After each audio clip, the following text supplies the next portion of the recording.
ప్రజా ఆదరణ అయితే బోండా ఉమా గారిని గతంలో చూసేశారు.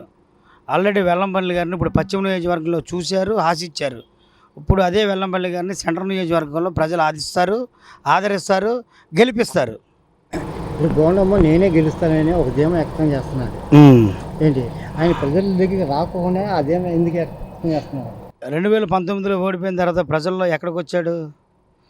ఏ డివిజన్లో ఎక్కువ తిరిగాడు, ఏ డివిజన్లో ఎక్కువ తిరిగాడో లేదో అనేది ప్రజలకు తెలుసు అండి. ఇప్పుడు ఇప్పుడు వచ్చేసి నేను తిరుగుతున్నాను, నేను గెలుస్తాను అని చెప్పని ఆయన అనుకుంటున్నారు. ఆయన ఆలోచన ఆయనకుంది గెలుస్తానని అండి. జగన్ గారు పెట్టిన పథకాల వల్ల కానీ, మా వెల్లంపల్లి గారు పశ్చిమ నియోజకవర్గంలో చేసిన పనుల మీద కానీ మాకైతే పక్కాగా నమ్మకం ఉంది. వైఎస్ఆర్సీపీ సెంట్రల్ నియోజకవర్గంలో 100% గెలుస్తాము. మీరు ఎందుకు అంత ధీమా వ్యక్తం చేశారు? జగన్ ఇచ్చిన సంక్షేమ పథకాల వల్ల 100% ప్రతి ఇంట్లో పథకం వచ్చింది, ప్రతి ఇంట్లో లబ్ధిదారు ఉన్నారు, ప్రతి ఇంట్లో చెబుతున్నారు, ప్రతి ఇంట్లో మేము లబ్ధి పొందామండి అండి, జగన్ గారు వల్ల మేము లబ్ధి పొందామండి అని ప్రతి ఇంట్లో చెబుతున్నారు. ఇంకా కావాల్సింది ఏముందండి? మా ఇంట్లో మేము ఉన్నాము. గతంలో మా బ్రదర్ ఉన్నారు, మా బ్రదర్ వికలాంగులు, ఆయనకి రాలా ఫెన్షన్. జగన్ అన్న వచ్చిన తర్వాత ఫెన్షన్ వచ్చింది. మా అమ్మగారికి గతంలో 2014లో ఫెన్షన్ రాలా, 2019లో జగన్ అన్న వచ్చిన తర్వాత ఫెన్షన్ వచ్చింది. ఇక మాకు కావాల్సింది ఏముందండి? మా ఇంట్లో 16 ఓట్లు ఉన్నాయి. 16 ఓట్లలో 16 ఓట్లు జగన్కే వేస్తాం మేము. వెల్లంపల్లి గారికి వేసి గెలిపించుకుంటాం. తేడా ఏంటంటే అండి, 2014లో బోండమ్మ గారు ఎమ్మెల్యేగా చేశారు. ఇక్కడ ఆయన ఏ పని పట్టుకున్నా సరే సగం పని చేసి దాన్ని వదిలేయడమే జరిగింది.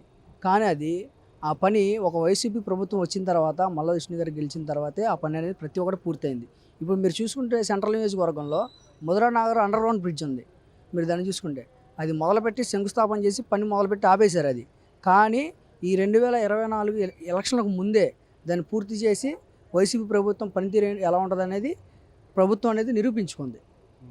అది సెంట్రల్ పశ్చిమ నియోజకవర్గం నుంచి సెంట్రల్ నియోజకవర్గం వచ్చారు కదా వెల్లంపల్లి. ఇక్కడ ఈయనకి ప్రజాదరణ ఎలా ఉంది? ప్రజాదరణ అంటే సారు ప్రతి ఒక్క డివిజన్ తిరుగుతున్నారండి. ప్రతి ఒక్క డివిజన్ తిరిగి వాళ్ళ సమస్యలు ఏంటి ఎలా పనిచేయాలంటే ప్రతి ఒక్కటి కనుక్కుంటున్నారు. వాళ్ళ దగ్గరకు వచ్చి వాళ్ళ సమస్యలన్నింటినీ వాటిలన్నింటినీ ఈ ఒక్క నెల రోజుల్లోనే అన్ని డివిజన్లు పర్యటించి ఏ సమస్యలను అన్నిటికీ పరిష్కరించి ఆ పనితీరంతా చక్కగా చేసి పెట్టారు. ప్రజల్లో మంచి ఆదరణ వచ్చింది. ఖచ్చితంగా సెంట్రల్ సీటు వెల్లంపల్లి గారు ఖచ్చితంగా గెలుస్తారు. బోండమ్మ నేనే గెలుస్తాను. అది ఆయన అపోహ, ఆయన అపోహ. గెలుస్తారు కానీ ఏంటంటే ఆయన గెలుస్తారని ఆయన అపోహ, కానీ ఆయన గెలవరు. ఖచ్చితంగా వెల్లంపల్లి గారు 100% మంచి మెజార్టీతో గెలుస్తారు. 24లో ఖచ్చితంగా జూన్ 4 దాకా వెయిట్ చేయడమే అంతే. ఖచ్చితంగా బంపర్ మెజార్టీతో గెలుస్తారు.